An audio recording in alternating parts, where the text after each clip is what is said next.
All right, we will get started. So good afternoon and thank you for joining us. My name is Matilda Ruckford and I work with the EHLS program at the Center for Applied Linguistics. And I'm joined today by Maria. Hi, everyone. Thank you for joining us. I'm Maria Mariani. I'm with Georgetown University, and I am the program manager and the director of recruitment for Georgetown. And we are joined by Anna. Hi, everyone. This is Anna Gay. I work at the Institute of International Education, where I'm the program manager for the EHLS program. And we're so happy and so thrilled to be joined by our special guest, Ayman, if you want to introduce yourself. Hello, everybody. My name is Ayman Aziz, and I am an EHLS graduate of the year 2020. And I currently work for the Department of Homeland Security, and happy to be here and answer any questions that I can to help you apply for your application. Awesome. So you might be familiar with Zoom, but this is a Zoom for webinar setup.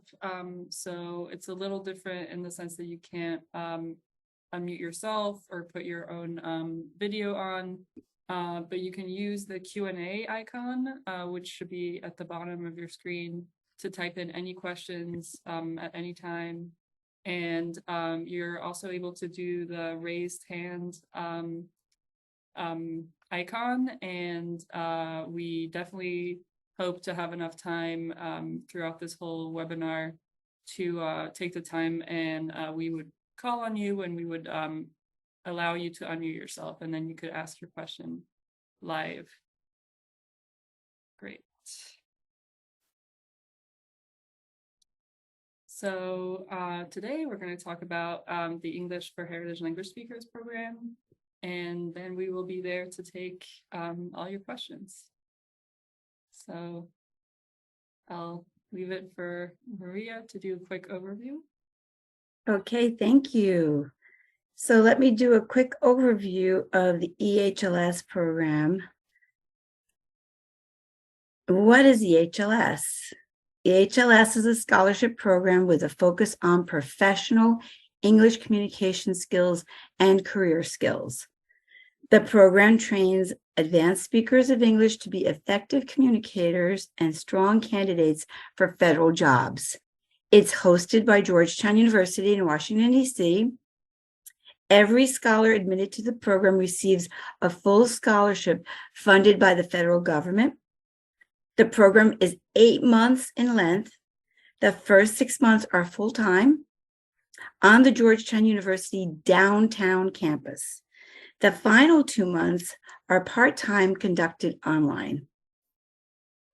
Participants are native speakers of critical languages who have a strong interest in public service. EHLS scholars come from diverse cultural, educational, and professional backgrounds, but they are all united by an interest in and a commitment to public service. So let's go to our next one. All right, program background. Why EHLS? EHLS was established because critical language skills are in high demand in the U.S. government. There are other government-sponsored programs to teach critical languages to native English speakers, but this is the only program designed to prepare individuals with native knowledge of critical languages for the federal workplace. So, brief background on the organization and the history of EHLS. EHLS is a partnership among 4 organizations: the Defense Language and National Security Education Office, DELENCIO, also formerly known as NSEP, provides funding. The Center for Applied Linguistics, CAL, oversees instruction and coordinates language testing. That is where Matilda is. Georgetown University provides instructions. We are the academics of the program, and that's where I am. The Institute for International Education, IIE, that is where Anna is, and they oversee the application process. EHLS was started in 2006, 2004, 2024 will be our 19th year. That is so amazing to me. It's a great program, and every year it gets better and better. So let's just take a look at some of the benefits. Scholarships for the EHLS program are awarded through the Defense, Language, and National Security Education Office, DELANCIO, our funder. Each scholarship provides full tuition and fees for the 8-month academic program, in addition to a living stipend. So your tuition is taken care of at Georgetown, but you also get $3,600 per month during the first 6 months when you are full-time and cannot work. The last 2 months, July and August, the stipend is reduced to $1,200 because you can work. Other benefits include,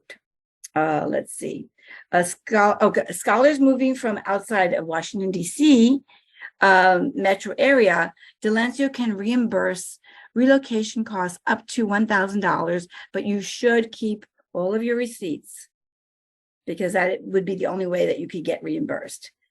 Other benefits include health insurance through Georgetown University, and that's for you personally. If you want to buy insurance for your family, that would be out of pocket to you, but we insure our scholars. A laptop computer on which you can complete EHLS assignments and that you can keep after the successful completion of the program. A certificate from Georgetown upon completion, successful completion of the program, and that in itself opens many doors, especially in the DC area. Scholars must agree to the following terms: full-time attendance and successful completion of the academic program, an agreement not to work. So during the first 6 months, the full-time program, you have to agree not to work. And it's almost impossible to work because you will have such a heavy load. And acceptance of the service requirement after completing the academic program. So those are the scholarship benefits and terms. So now I'm going to pass it over to Anna. Thank you, Maria. So I'm going to talk a bit about the eligibility for those to participate in the program. Firstly, you must be a U.S. citizen at the time of application. You must be a native speaker of one of the 27 languages listed, and you must have a professional level proficiency in that language. So you will be tested on that throughout the application process. You must have advanced proficiency in English. Your proficiency of both English and your critical language will be formally tested as part of your application process. You must have a college degree. This is at least a bachelor's degree or an equivalent to a BA in the US. So if you've taken a look at the application, you will see that we do have some resources available for you if you received a degree outside of the United States to evaluate and show that it is equivalent to a bachelor's degree. You must be able to use the internet, word processing programs, and PowerPoint. You must commit to a full-time day program from January through June in Washington, D.C. at the Georgetown University downtown campus, as Maria just mentioned. It is a full day for 6 months. It is like a full-time job, but a full-time job that's fun. And you must be willing to work for the federal government for 1 year.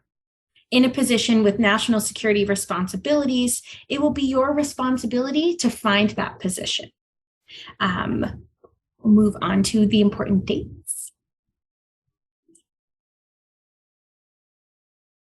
All right, so the important dates to keep in mind are that the deadline for the application and supporting documents is 5 p.m. on July 6th, 2023. I don't know why that's so hard for me to say. It always ties me up. The application is currently available, so please see our website at ehlsprogram.org. You can follow this link if you haven't been there already. Once the application is submitted and considered complete, applicants will be invited to schedule an oral proficiency interview in English, or OPI for short. OPIs will be administered through July 21st, 2023. But we highly recommend submitting your application and scheduling that OPI as soon as possible to receive a time that works for your schedule. The EHLS staff will notify candidates of their status in September. Some candidates will be provisionally selected to move on to skills testing. In late September to early October, provisionally selected candidates will complete language testing and basic technology skills test. You will also complete an additional OPI in your critical language in September or October. EHLS staff will then notify candidates of their final status in early November 2023, and the program starts on January 8th, 2024, which just so happens to be my birthday, and I couldn't imagine a better way to spend my birthday than with the new 2024 cohort of EHLS. Just a plug. Really cool. All right. I will take advantage of some of us having joined us to launch a quick poll and ask you guys how you heard about the EHLS program. And then we will get on to the more interactive part of our Q&A with kicking it off with our amazing alumni guests.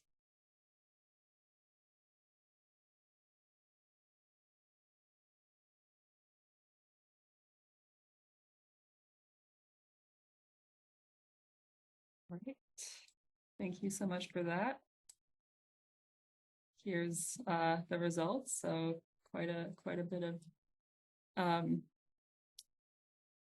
diversity and how you heard about the program, but thank you so much for sharing. And I'm so glad that there were some in-person events, and I'm so glad I got to meet some of you in some of those, and I hope I will get to meet more of you in more in-person events throughout the recruiting season. All right.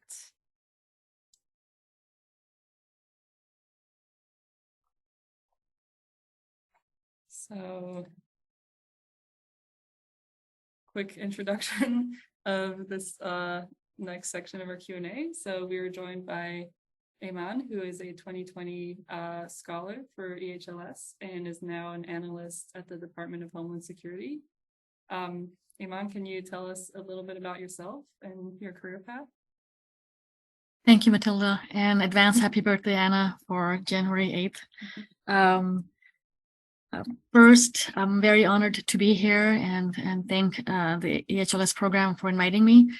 Second, any views I share, any experiences I share are only mine, and they do not represent EHLS program or my employer, the Homeland Security. And I'm here, happy to be here, take some time off to be here and give back to the community that has given me so much.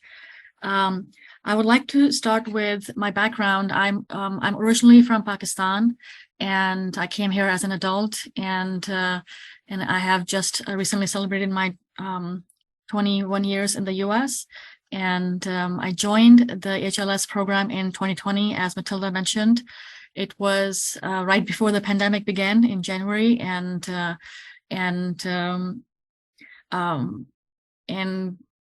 it really changed the course of my professional career. And but there was a point that Maria mentioned that I would like to emphasize, is that this is the only program for the native speakers of critical languages. So you will have many programs in the national security industry or in the US federal government that are for minorities, for children of minorities, but there are not many programs, I would even say none except for this, that is for the native speaker. So when you're speaking a critical language at a native level, which is a certain language score, and I'm happy to talk about more on the scores as well, is that you have had to spend some time in your heritage country. So that makes you that immigrant who has been here and is an adult and is a U.S. citizen. So this program is a unicorn program. It's really, I was very pleasantly surprised to learn about this program. And that was at that time, it's in 15th year. I wish I had learned about it way sooner than that. Second is that they also mentioned reimbursement for your relocation to DC because it's in person. My colleague, a dear friend now, moved from another state, New Mexico, and she was reimbursed, the $1,000 for her move.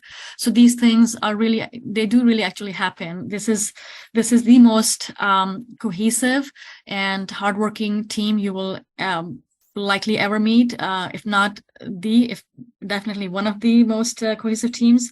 Both the admin part as well as the actual teaching staff. And the laptop I'm using to speak with you, all of you today, is the laptop that was issued through Georgetown. So this is all, these things are there for you. And you would wonder that if it is an English language program for the heritage speakers, so why do I need to be an advanced English speaker? My answer for that would be that even though I thought I knew English and I scored high enough to be accepted into the program, I realized very quickly federal government writes in active voice, and I naturally, due to my native language, speak and write in passive voice. So that was very specific to me. And so all 18 members have their own unique English needs, even if they're very proficient in it. So it can be very learning experience for you in regards to how much your writing skills can improve. I consider myself a better editor now. And I'm really, my writing skills have dramatically improved, if I may say so myself. So, so they in the first month they will see your writing patterns, your speaking skills. Like there's so many classes. One is for just your improving your speaking skills, your communication skills, how to professionally develop yourself, and each of the instructor will, with a laser sharp focus, will identify your specific needs. So what I need may be different than my colleague or friend in that team. So these are some of the key experiences during the program. And when I learned about this program and I applied, there are at least 5 questions that are built, if I remember correctly, around your whole person concept. Why should you be accepted, and the benefits you will get after you graduate from the program. So one for me was I wanted to be a part of a public service and be a government employee. And I was previously in national security, but always as a federal contractor. So so there's a whole different vibe and a charm and inner fulfillment when you're working as a public servant, as a public service employee. So so I wanted that, and it was at that opened the pathways for me. So once you do graduate, and all of us have always graduated from, as far as I know, this is my 3rd year since, and so once you graduate, you're entered into a specific job posting that is for the graduates of NCEP fellowship graduates. So you apply for jobs there and you go through the interview process. So that's what I did. And I am currently a government employee through Department of Homeland Security. And so if there are any questions, I'm happy to answer them. I'm happy to cover the application process, but it seems like the team before me had answered a lot of questions proactively. Thank you. Yeah, I'm curious, how did it work for you to get this job? And I don't know if you mentioned, I think you said you graduated from a MA, if you want to talk a little bit about that experience too. Sure, yes. So the requirement for the program is a minimum of a bachelor's degree through a U.S. accredited college or through accreditation program. So I had an MA, and I had previously had a master's from Pakistan. So when you evaluate your degrees here, it converted into a bachelor's. But over the course of time, in the last 21 years, I was able to do an MA program, which was also funded by NSA's language development program, and allowed me to do my master's in it. That qualified me to, that became one of the qualifiers for EHLS program. Other qualifiers were, having the reference letters or recommendation letters.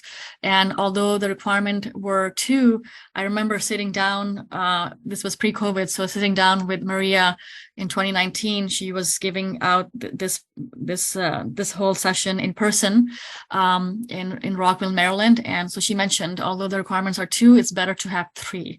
Letters of recommendation. And I took that to, this is exactly what I did. I got 3 letters of recommendations.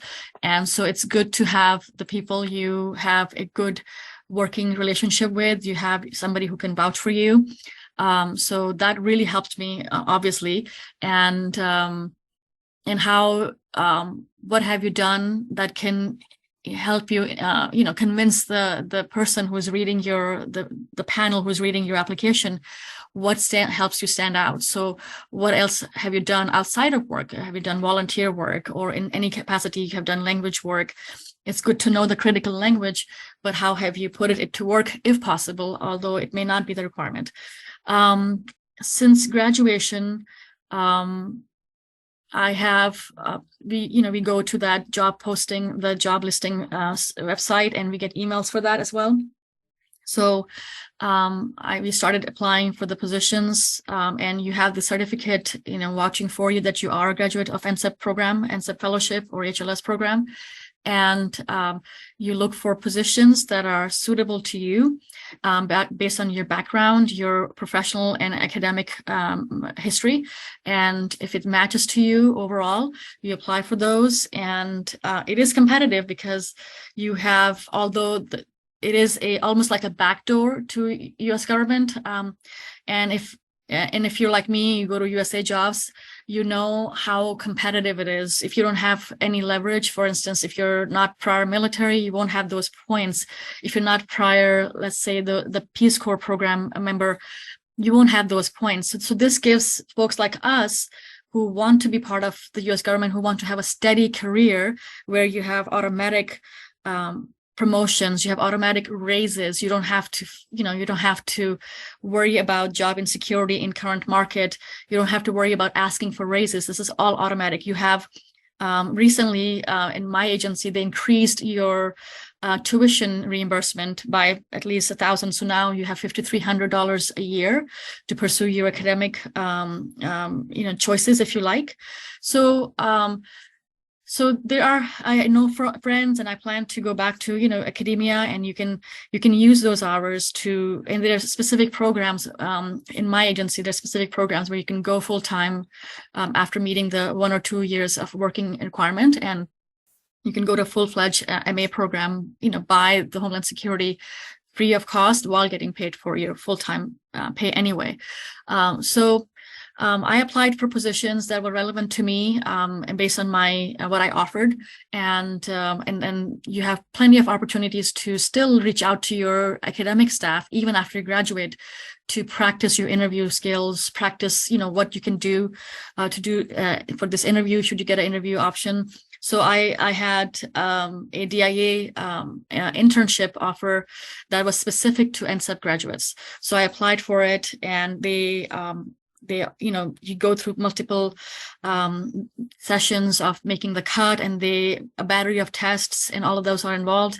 They offered me the position, and Homeland Security also offered me the position. I was able to negotiate and accept, and it's been over a year that I'm here, and I'm already promoted. So it depends on you showing up for yourself. This is an investment that you are with your time doing in yourself, while the US government is paying you to attend this program. So many internships that are full-time are unpaid. So many internships only require maybe 1 or 2 hours of your time, and they do not open the pathways the way this program does. So So this, by giving and investing the time in yourself, you are getting paid for it, and you are getting the health insurance. And my colleague had that health insurance. I ended up not using it, but he used it frequently, and he had never had a problem with that. So all of these things are there to help you. Thanks. Yeah, it sounds like you had a great career and a very fulfilling career after the EHLS program. I'll add a small update that it has changed since you last applied to the program. This year's application only requires 1 reference letter and recommends 2. So that's the only little update for this year. But if there's any questions in terms of applying, like you said, you had the chance to ask Maria questions throughout your application. So it's the same this year. You know, people can keep asking us questions if they have any on those documents and things that are required. So what would you say, what aspect of the program was the most helpful to develop your English skills? For me, I like to write, so the constant feedback on the writing skills and how to convert my passive voice into active voice, and there was so much more in writing. So I really enjoyed becoming an editor of my own work. And but for speaking, there is a specific building communication skills class where we would verbally speak and share our prepared or unprepared topics, and that helps you be comfortable being uncomfortable within a safe space of your own team members and your instructor who are there to see you succeed. So you build each other up and you learn from each other and you give each other constructive feedback. So the constructive feedback on every aspect of English writing and speaking and listening was very helpful to me. And there are breaks there. So this is a full-time 8 months program. I mean, the first 6 months are full-time. However, you still get breaks. For instance, there are at least 2, if I remember correctly, or if not 3, 1 week long breaks. So you can rest and relax. But it's a full-time commitment, and it's worth every second of your time. Yeah, I see Maria nodding. There are 2 breaks. There's a spring break and another week break. So I know some of us, some of the applicants joining us are in the midst of the application, and of course that involves the OPI and the testing. Do you have any tips on preparing for those assessments? Yes, absolutely. So I was worried about the language. I speak 2 of the 27 languages, and I was more comfortable. And I asked actually Maria, I don't know if I don't expect her to remember, but like which language I should choose. And she said the language you are most comfortable in, the language you think in and dream in. So I chose that language, and I started listening, although I was natural at it. And like I said, I grew up in Pakistan, so I was very comfortable. I had formal education and informal experience in it. But I started listening to and reading all sorts of material in my language, Urdu language, not only BBC Urdu, but Urdu news from YouTube, from different Urdu sources, and not only from official language perspective, but also just reading about stories in different settings. So this way, my Urdu speaking brain was really into all sorts of questions that the tester would throw at me during that 25 to 45 minutes call. So, and you are advocating for yourself. So you have to make sure that you're doing right by yourself by preparing for it ahead of time. So when I would be driving, I would be listening only in Urdu language. It could be a storytelling, it could be a news channel, it could be economic discussion on, economic policies, but it was all in Urdu for at least a couple of weeks leading up to my test.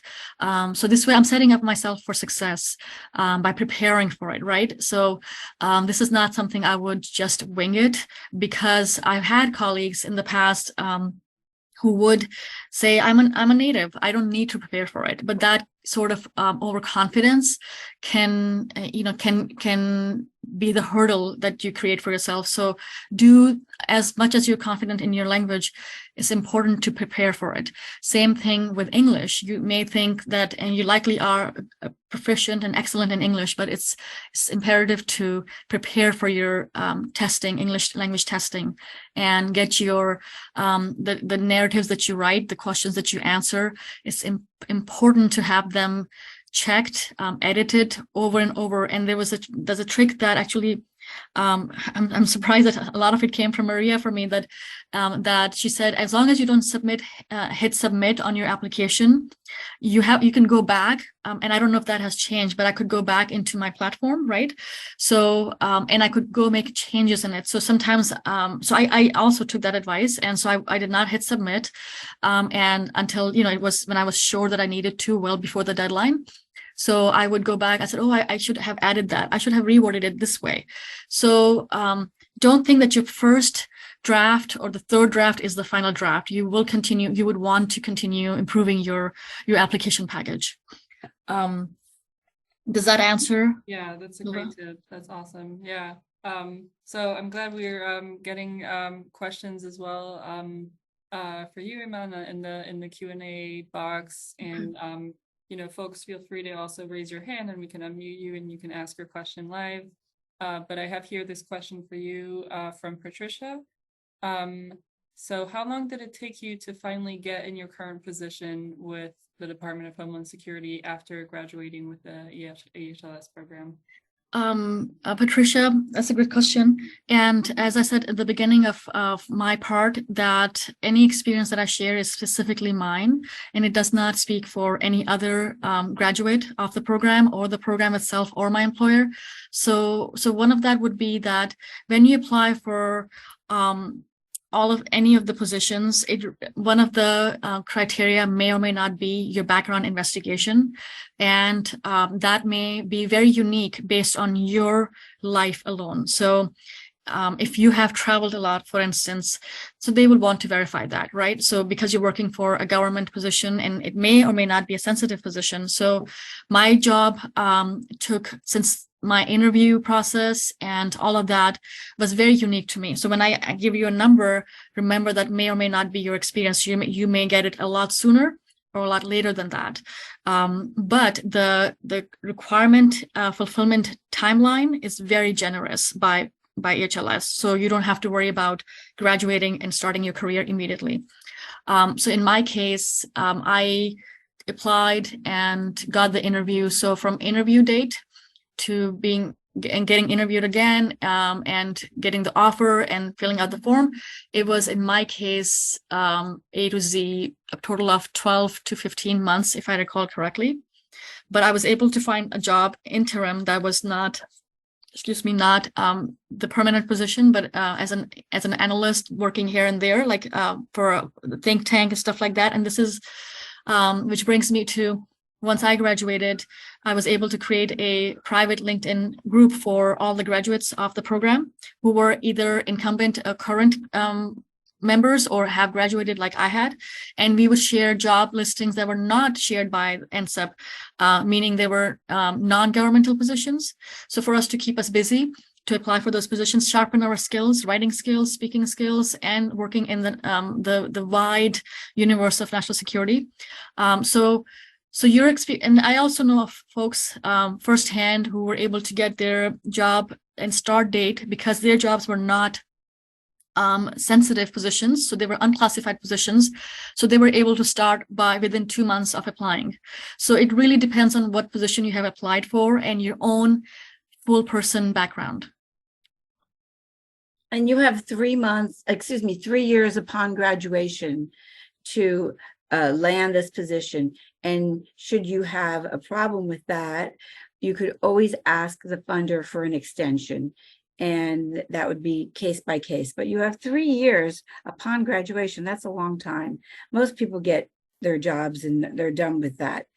very quickly within, like, what did you say? Well, you get your job offer and then you have to wait. And so Ivan is making some very good points, you guys. I hope you're taking notes because she is giving you a wealth of information. It's very important to have a backup plan while your security clearance is going on. That way you could have a job where you could, get some employment, get some more experience, and you're not just sitting around. Yes, and that's a good point Maria made, because this time period of waiting for a security or clearance-based position is not unique or limited to HLS program. That's Any right. person who applies for a security or clearance-based position will have to wait for the government to complete their background investigation on that person. So Homeland Security alone has 250,000 employees. So not all of them went to the HLS program, right? And of those, however many who have classified positions would take that much longer. It would be somewhere between, 1 month to 15 months or 2 years. It's really unique to your background and the position you have applied. So just keep that in mind, that my answer is not necessarily the answer for your wait time. Yeah, that's very insightful. So we have a question from Emma that says, please tell us about the help for job search available while the Georgetown learning is going on. Sure. So while you're in the program for the first 6 months, it's 40 hours full-time work. Consider yourself employed. So you're employed with the program. You are technically the student, but you're really working full-time. And so during that time, if you have time, you can look for positions, but you're not really working anything else. So with your job search, the NCEP gives you that job listserv, or the job website where you go is really meant for you to do it after you finish your 6 months or after you finish your 8 months. And then you're expected to go to that website to help you look for jobs. They will not give you a job, but they will help you and say, hey, listen, these positions are meant for NCEP graduates. And since you're one of them, you have just finished the program, here you go, look for positions here. Does that answer the question? Yeah, definitely. Emma, you can ask a follow-up. I'm curious, did you feel like there were good networking opportunities as well? Yes, that's a good question, Matilda. So every Friday, since in the first 6 months for sure, once you are in the program, every Friday, a recruiter comes in from one of these agencies from the Intel community, as well as the greater, federal government. And they come and they talk to you for hours, 3 to 4 hours, giving you why you should be considering working for them. What are the benefits? What is the hiring process like? And they will give you the same answer in regards to clearance-based questions, how long it takes. So, but every Friday they come in and they give you a good, very, nice presentation. And then they also have a Q&A session. So the questions that are not already answered, you can ask them that. And so several agencies came, several private sector industry from the national security industry came as federal contractors, and some of them got recruited immediately within the 7th to 8th, the latter part of the program.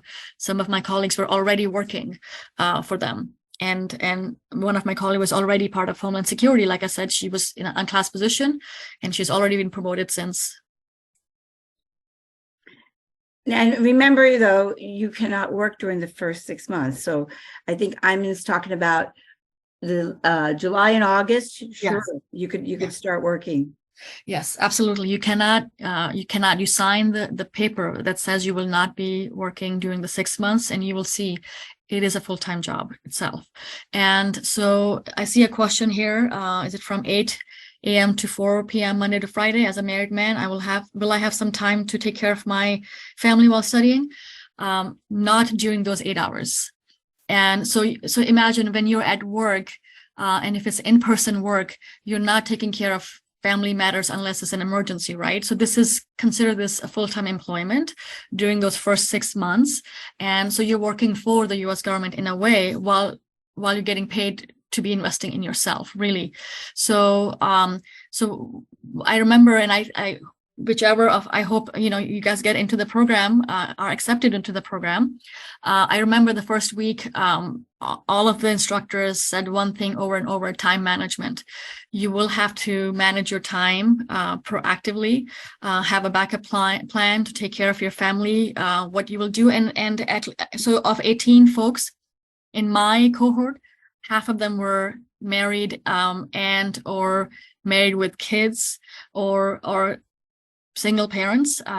Half of them were, and all of them had plan Bs, backup plans of how to make it work. It is 6 months of academic work that you're doing for yourself that will pay off, right? And so they all had their partners or their family members or some kind of support system to help them through this program. Thank you. Yes, and I would like to add fabulous information that you're getting. I also want to reinforce that you will have a lot of homework. So it's not just the 8 to 4. And I mean, you can continue with you after I finish this to tell them about how arduous it is. So it's not just 8 to 5 or 9 to 5. You have homework every night. You have homework on weekends. So I always tell people during these 6 months, you cannot be the person to pick up the kids, to drop off the kids, to make dinner, to do food shopping. Someone else is going to have to do that for you. Maybe you would have to, get a family member to come and help you to move here for the 6 months if you don't think that your partner could, do it alone. But it's very intensive.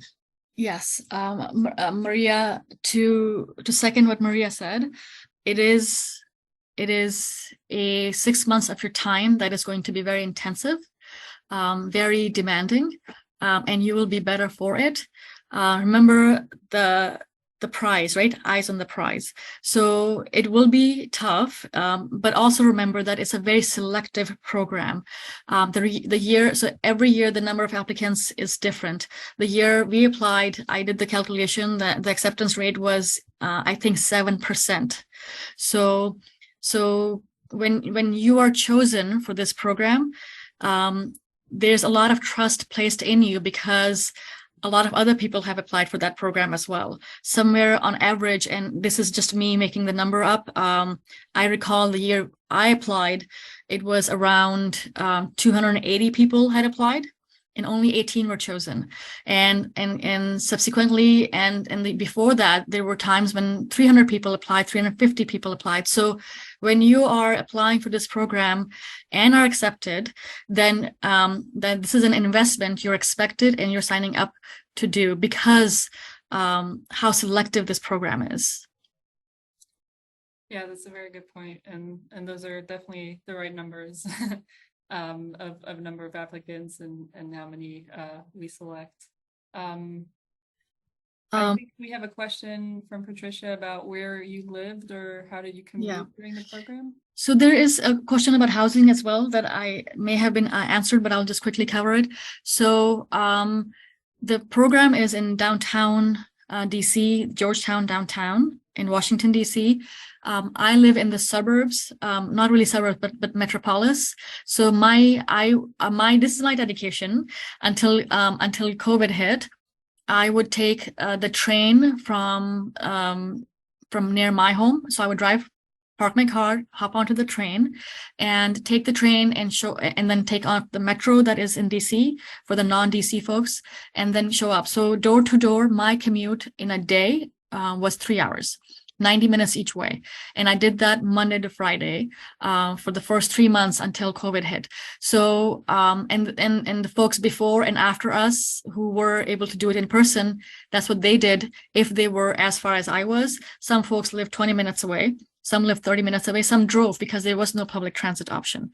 For folks who are coming from out of state, for instance, let's say New Mexico, Philadelphia, you will have to find your own housing. So you can look for options to room with somebody live with somebody you know or find. There's so many options here.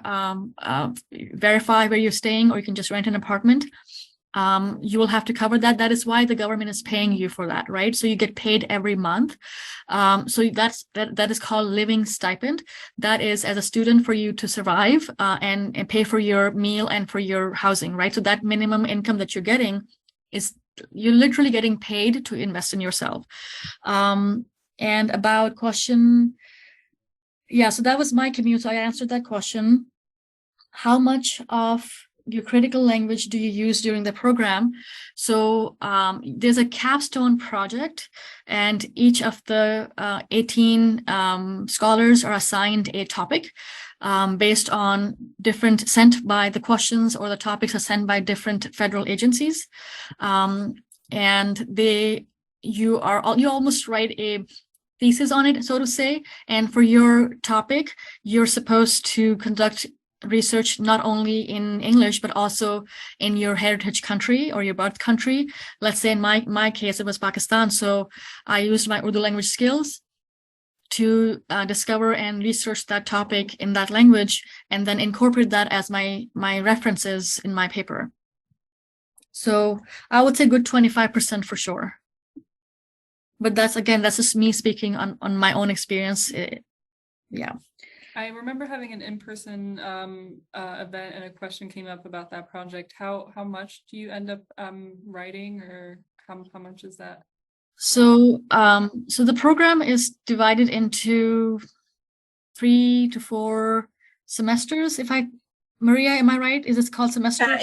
We call them sessions, 3 sessions, yes. 3 sessions. So the second 2 sessions are entirely dedicated to you writing your paper, and you're getting very close and detailed feedback on your paper as you go through different stages of your paper.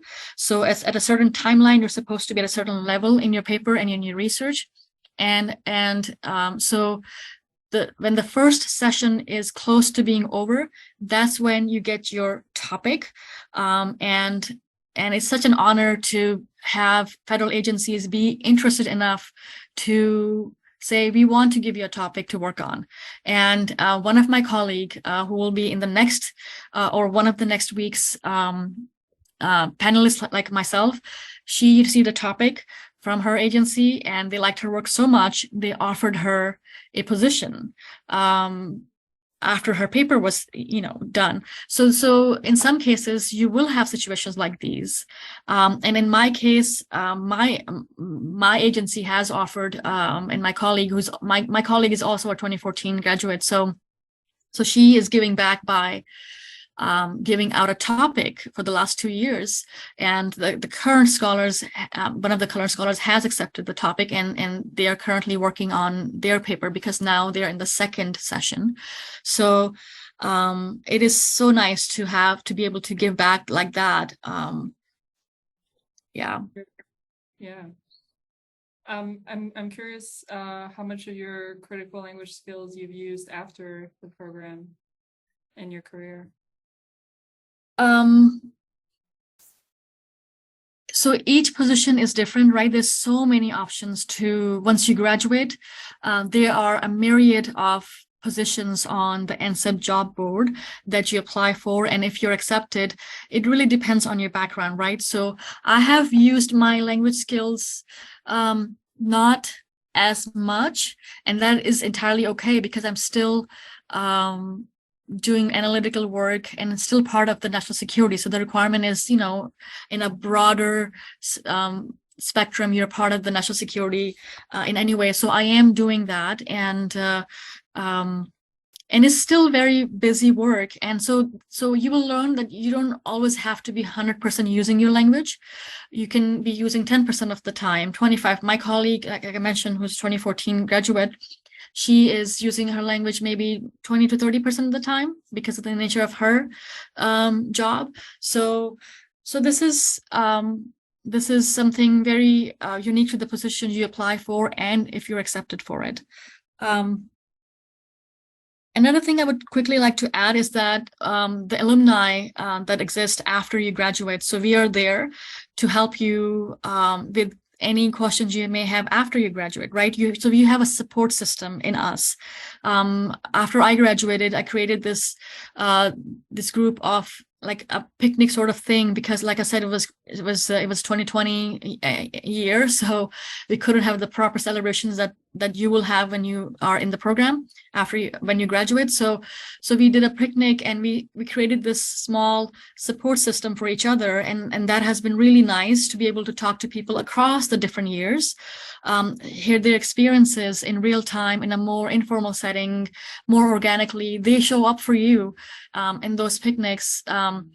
And I mean, it's not really planned that we would do it every year, but we have been able to do it 3 years in a row post-graduation. And we specifically pick the first week of September so that the graduates can join. So they are free to join it. They have found it very, very helpful. They have been very, it has been very well received. But that's something also only from the alumni. It's not a formal thing by EHLS program. And thank you for being instrumental in getting that together and keeping it up. It's been wonderful. Thank you. You guys, the participants, you don't realize how lucky you are to be here today, because our speaker is phenomenal. You're so kind. Thank you.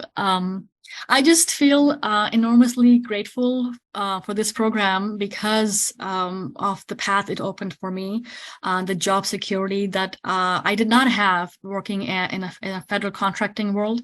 And so that job security, knowing that I don't have to ask for a raise every time, it's automatically done because it's federal government. You know, the percentage would vary, but there is that the growth, upward mobility. I did not ever have that before. That, like I said, I'm only speaking and representing myself in this spectrum and here in this platform. So for me, knowing that I will have upward mobility that I never had before, knowing that if I want to pursue a doctoral degree, they will pay for it. If I want to do a master's again, they will pay for it. They have specific programs, like I said, where you would go, and in my agency, you would go and get, paid full time while you pursue your degree. So there's so many things, but through which the program that gets you there is the EHLS program, specifically for in my observation, for immigrants, for adult immigrants, because like I said earlier, there's so many countless programs for immigrants or minorities, children of immigrants, but not for folks like us who are adults who have good English language skills, but they also want to be part of federal government. This is a unicorn program, and if you are accepted, and I hope you are, consider yourself. It is such an honor because the government is choosing you of the nearly 280 to 400 folks, however number of applicants there are. So the application acceptance rate is 7 to 8%. So you are investing your time in yourself, and the government wants to invest in you. Thank you. I have a couple of slides to share, but just as kind of like a final thought, do you have any kind of final tips for our applicants here? I would say don't immediately hit submit on your application, but do finish it before time, of course. Deadline July 6th is very important to know. So try to finish it, well before July if you can, but give yourself plenty of time to edit, meet all of the steps, and you'll be surprised for any question that is not already answered on their website or in their application process. The rest of the team is very, very proactive in responding to you as thoroughly and as clearly as possible. Good luck. Amazing tip. Yes, so before we end this webinar, I wanted to share these upcoming virtual events. Like I said, we might have also some in-person events, so I recommend following our social media and our newsletter to know about those.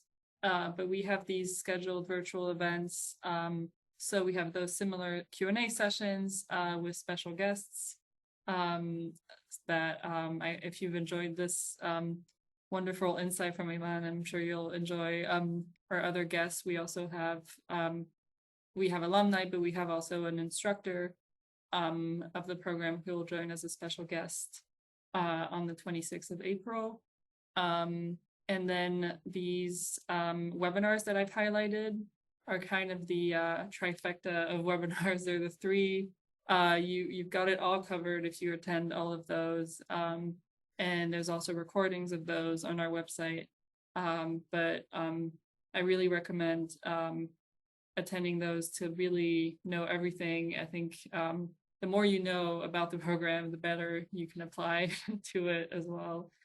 And like I said, please follow us on our social media to make sure you're up to date on any announcements related to special guests or in-person events. So you can go on our website to find all of those links. And here are our contact info and the specific topics you can email us about. So if you have curriculum questions, Georgetown questions, you can ask Maria. If you have any questions related to language testing, you can email me. And if you have any questions on the application part, you can ask Anna. And thank you very much. I know we have 3 more minutes. So we'll see if we have some questions, but want to thank you all for attending today, and we hope to see you soon, and we hope you have a successful application. I think we have a question on recommendations on how to do well on an English OPI.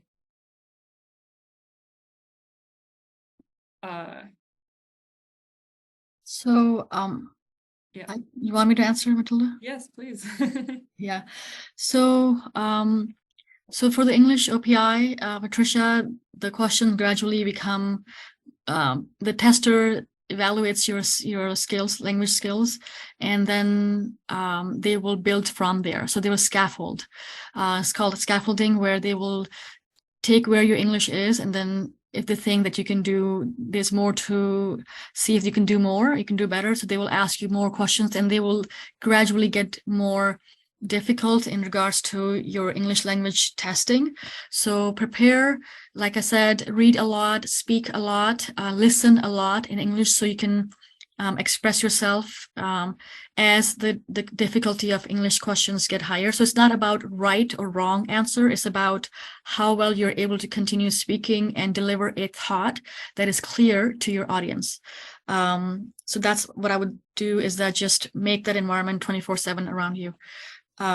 What core skills is the program focused on? Essentially, your professional development would be the 2 words. Your entire 360, professional development as a federal employee. So that would include your English writing skills, your English speaking skills, how to conduct yourself, how to interview, how to answer, how to build your resume. So there's an entire class, at least once a week, dedicated to you building your resume. And a federal style, which is completely different than your private industry resume. So the thing is, if you recruit a resume builder, they charge you at least $400 to $600 to build your resume federal style.